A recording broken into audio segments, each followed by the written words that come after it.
For more on what some are calling the holy grail drugs for obesity and weight loss, let's bring in Dr. Ethan Weiss, entrepreneur in residence at Third Rock Ventures and a cardiologist at UC San Francisco Health.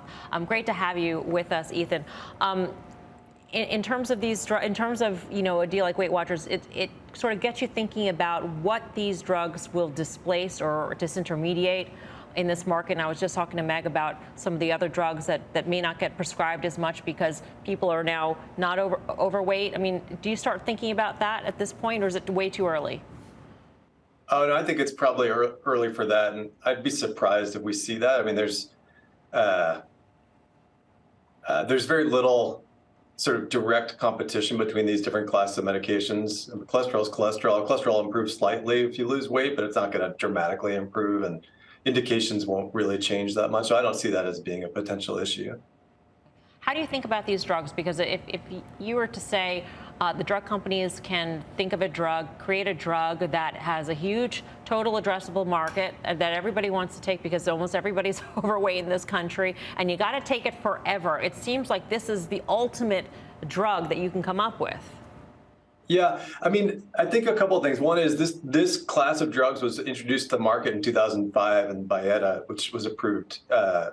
I can't remember. I think it was Amylin that had that drug. So we have a wealth of experience with these drugs. I think what we've seen recently is an increase in the dose, which has pushed the weight loss effect, which was sort of more modest in the earlier versions of these drugs.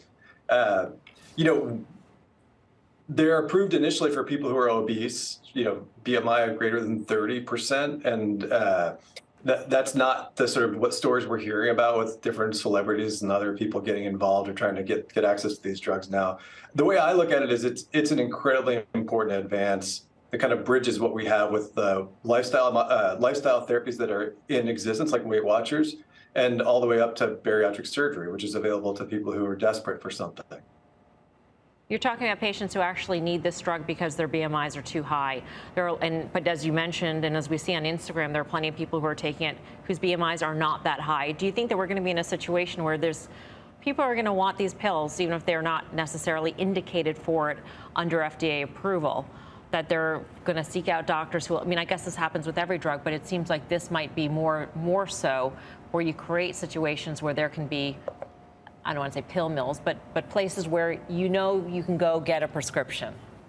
Yeah, I mean, there's not really like a black market run on cholesterol medications. It's not like people are banging down the door. And so this does speak to something that everybody wants. You're absolutely right. This is weight loss is something that everybody across the spectrum probably does want to some degree. The drug is not indicated for people who are normal weight. And so for those people, it will be incredibly expensive. It's also important to remember this is not a pill.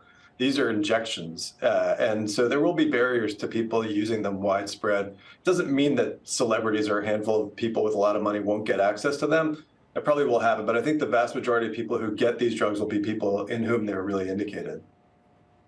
It's Karen. Thanks for being on. So we know Novo Nordisk and Lilly are out there ahead of the pack. Do you think we're going to see other competition that will end up bringing the price of these drugs down?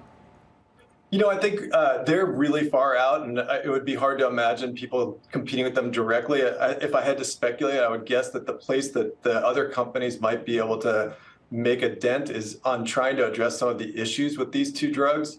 And the main ones are really tolerability rather than safety itself. So the drugs are hard to use, and patients in whom I've prescribed them report that they are difficult. This is not a sort of take a pill and forget about it and put your bathing suit on and go to the beach. It's a real chore to take these. It's not going to be everybody who can do it either.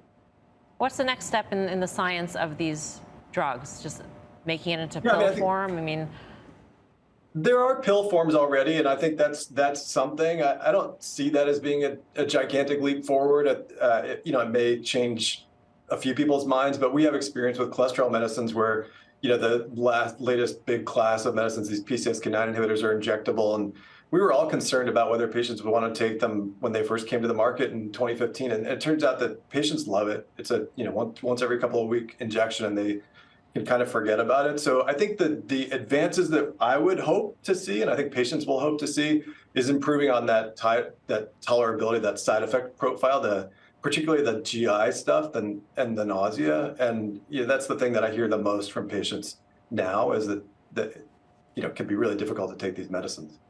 Dr. Weiss, thank you so much for joining us. We appreciate it. My pleasure. Ethan Weiss. All right, how do we trade this? Well, Eli Lilly had a rough day today. It's down around 308 or so, 310. That's where we sort of bottomed out, I want to say September of last year. I think you look at Lilly off this sell-off. I'll say this. I mean, obesity is clearly a problem. It's a health problem. But being chronically lazy is something entirely different. I mean, maybe that's a societal problem that you can't trade a stock around, but maybe we should be thinking a little bit more about. You mean lazy because you're taking the pill instead of actually dieting? You make your own interpretations there, Melissa Lane. Or maybe so lazy you don't even want to inject the drug. Yeah. In which case you're back at square one. Yeah, I think there's going to be a whole host of where do we get to the side effects? I think we're at the tip of the spear on some of this stuff.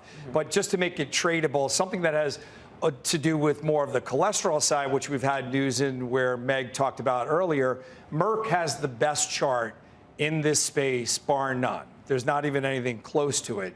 But I think I would have been where you're at. I think this does cannibalize the Crestors of the world, because if you're not as heavy, you have a lower cholesterol rate, so you're not going to be taking those pills simultaneously.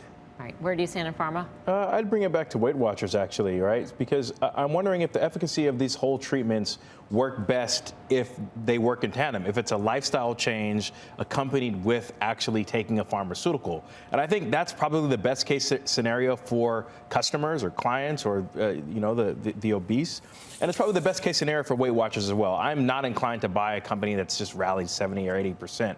But I do think, while they're not approaching this from a position of strength, I do think that's probably the best outcome and one that's aligned with the user.